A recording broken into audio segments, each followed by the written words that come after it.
சாந்தி. சப்தங்களை கடந்து இருக்கும் ஸ்திதி பிடிக்கிறதா அல்லது சப்தத்தில் இருக்கும் ஸ்திதி பிடிக்கிறதா?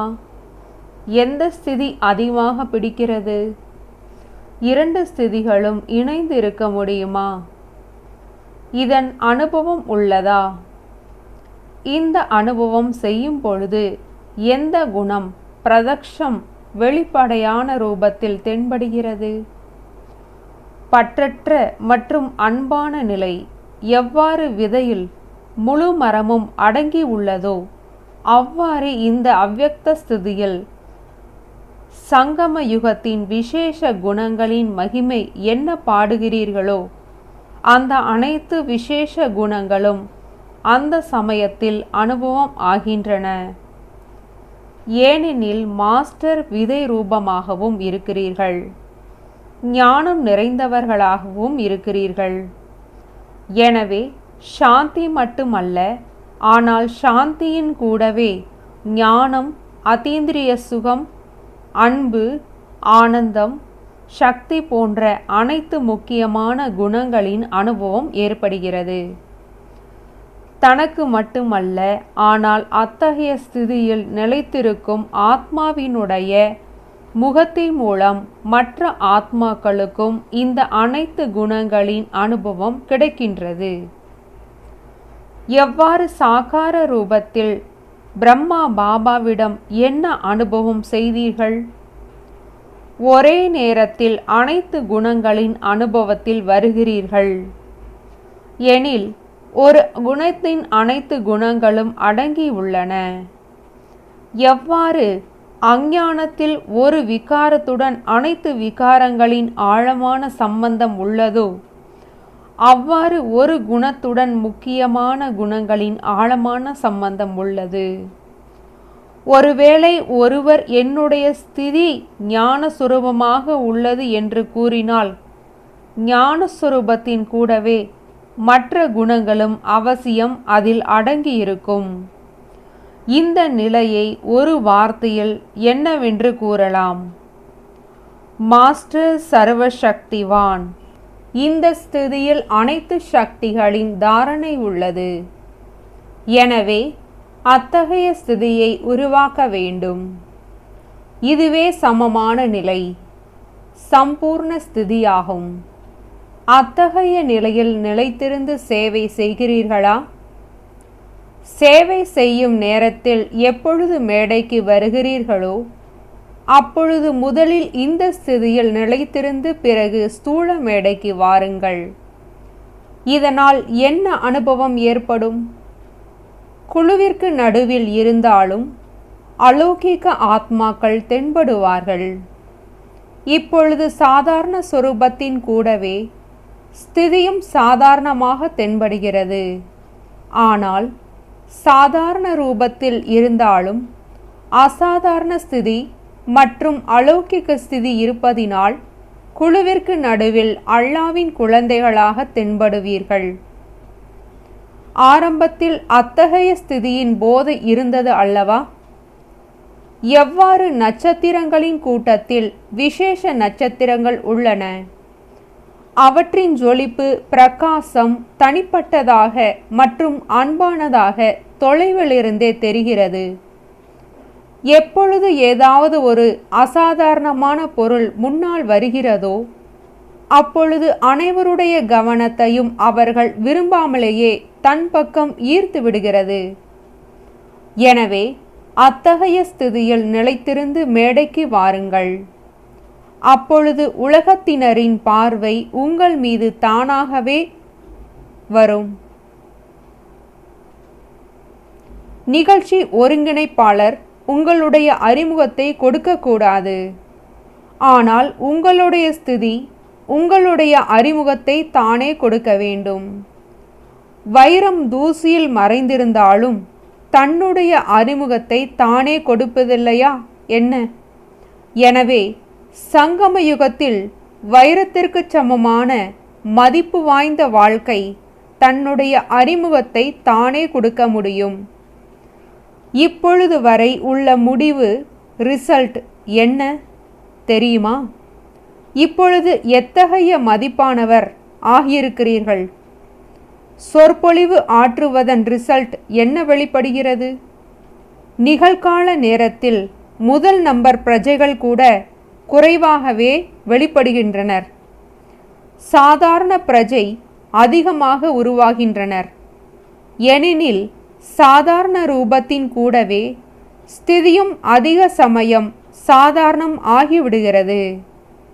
இப்பொழுது சாதாரண ரூபத்தில் அசாதாரண ஸ்திதியின் அனுபவத்தை தானும் செய்யுங்கள், பிறருக்கும் செய்வியுங்கள். வெளிநோக்கு முகத்தில் வரும் சமயத்தில் உள்நோக்கு முகம் என்ற ஸ்திதியும் உடனே வைத்து கொள்ள வேண்டும். ஆனால் இது இருப்பதில்லை. ஒன்று உள்நோக்கு முகம் உடையவர் ஆகிறீர்கள், அல்லது வெளிநோக்கு முகம் உடையவர் ஆகிவிடுகிறீர்கள்.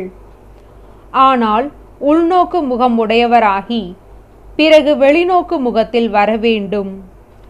இந்த பயிற்சிக்காக தன் மீது தனிப்பட்ட கவனம் வைப்பதற்கான அவசியம் உள்ளது. வெளிநோக்கு முகத்தின் கவர்ச்சி உள்நோக்கு முகத்தின் ஸ்திதியை விட அதிகமாக உள்ளது.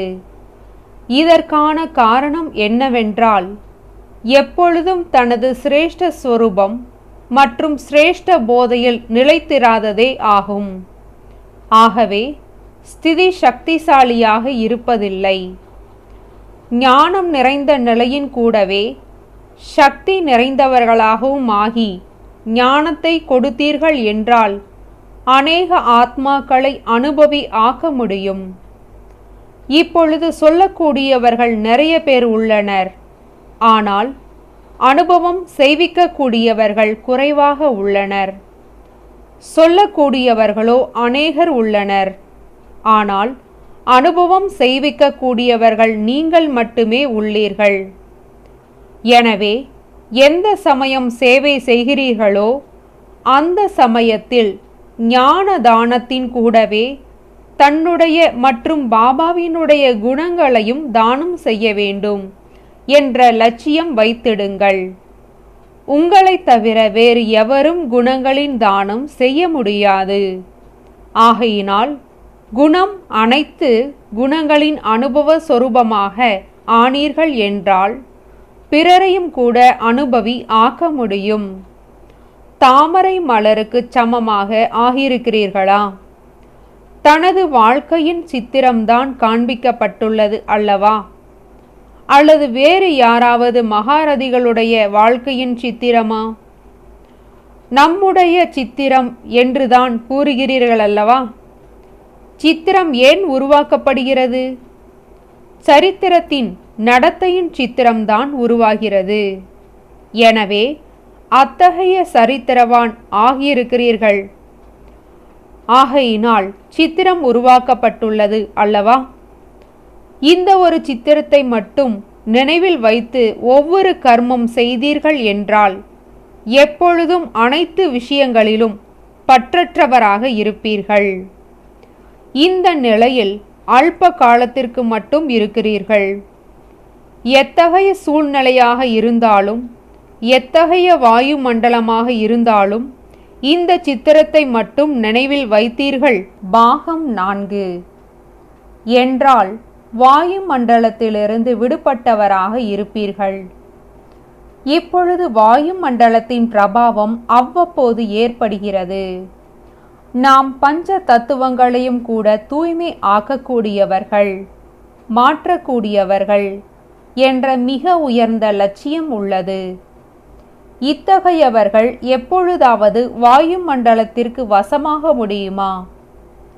நீங்கள் மாற்றம் செய்யக்கூடியவர்கள், இயற்கையின் கவர்ச்சியில் வந்து மாற்றம் அடைபவர்கள் அல்ல.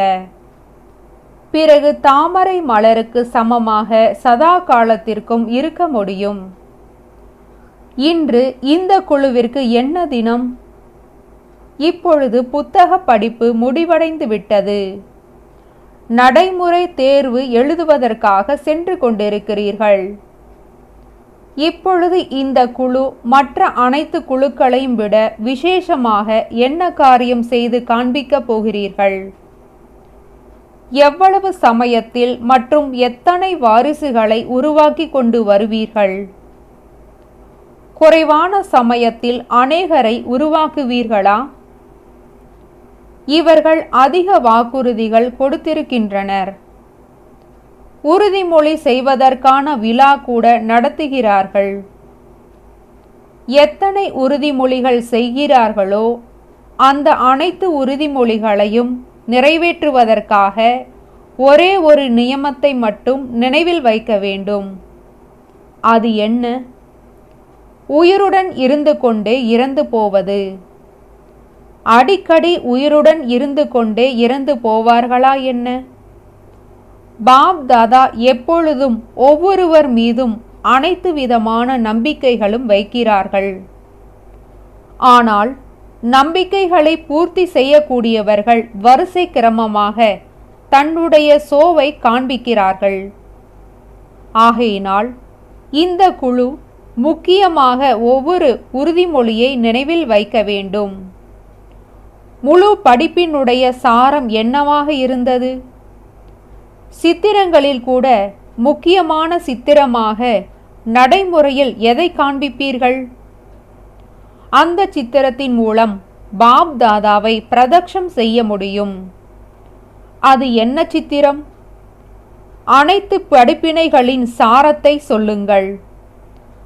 எந்த ஒரு கர்மத்தை செய்யும் பொழுதும், அதாவது பார்ப்பது, எழுதுவது, அமர்வது, நடப்பது மற்றும் தூங்குவது ஆகிய அனைத்து செயல்களை செய்யும் பொழுது ஃபரிஸ்தா நிலை தென்பட வேண்டும்.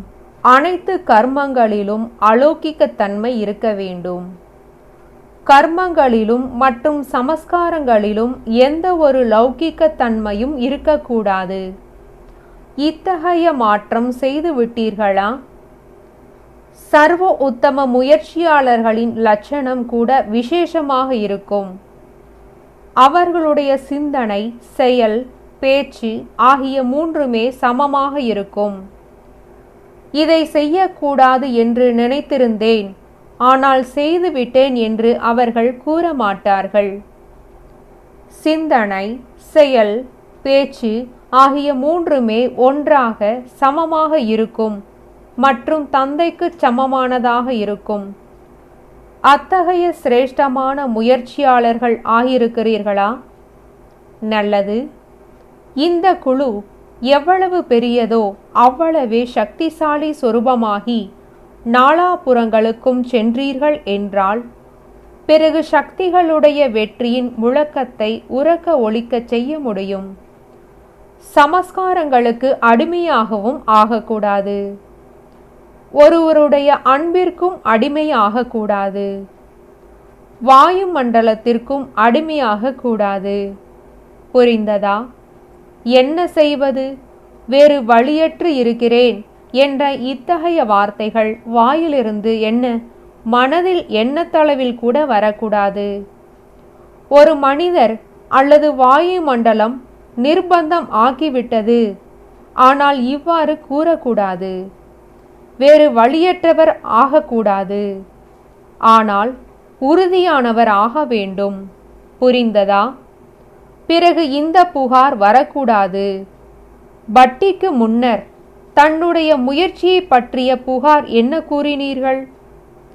பலமற்ற நிலையின் காரணத்தினால் தீய சகவாசத்தில் வருவது. இந்த புகாரை முடித்துவிட்டு சென்று கொண்டு இருக்கிறீர்களா? வேறு எந்த தொடர்பிலும் வர முடியாது. ஈஸ்வரிய ரூபத்தில் மாயை உங்களை தன்னுடைய துணை ஆக்க முயற்சித்தால் என்ன செய்வீர்கள்? தன்னுடைய உறுதிமொழிகளை நினைவில் வைக்க வேண்டும். நாங்கள் ஒன்றுதான், ஒருவருடையவராக இருப்போம், ஒருவருடைய வழிப்படி மட்டும் நடப்போம் என்று கோஷம் என்ன போடுகிறீர்களோ அது உறுதியாக எப்பொழுதும் இருக்க வேண்டும். ஈஸ்வரிய ரூபத்தில் மாயை உங்கள் முன் வரும்பொழுது அதை கண்டறிய வேண்டியது மிகவும் அவசியமானதாக இருக்கும். கண்டறியும் சக்தியை தாரணை செய்து கொண்டு செல்கிறீர்களா? இதை எப்பொழுதும் அழிவற்றதாக வைத்து கொள்ள வேண்டும். இப்பொழுது ரிசல்ட்டை பார்ப்போம். அல்ப காலத்திற்கான ரிசல்ட்டை காட்டக்கூடாது. சதா காலத்திற்கான மற்றும் சம்பூர்ணமான ரிசல்ட்டை காட்ட வேண்டும். இந்த குழு என்ன உறுதிமொழி செய்திருக்கிறீர்களோ, தைரியம் வைத்திருக்கிறீர்களோ, அந்த உறுதிமொழியிலிருந்து விலகுவதற்காக மாயை நிர்பந்தப்படுத்தினால் என்ன செய்வீர்கள்? உறுதிமொழி மிக நன்றாக செய்திருக்கிறீர்கள். ஆனால் யாராவது நிர்பந்தப்படுத்தினால் பிறகு என்ன செய்வீர்கள்? யார் சுயம் தானே வழியற்றவர் ஆகிவிடுகிறாரோ அவர் பிறகு யுத்தம் என்ன செய்வார்? சத்தியம் என்று எதை சொல்லப்படுகிறது? இது தெரியுமா? எந்த விஷயம் எண்ணத்தில் வருகிறதோ அந்த எண்ணத்தை கூட மறைக்கக்கூடாது. இதையே சத்தியம் என்று கூறப்படுகிறது.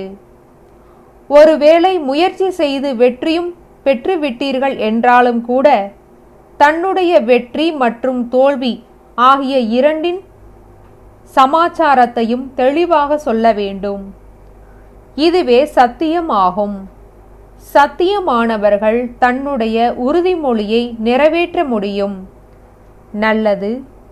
ஓம் சாந்தி.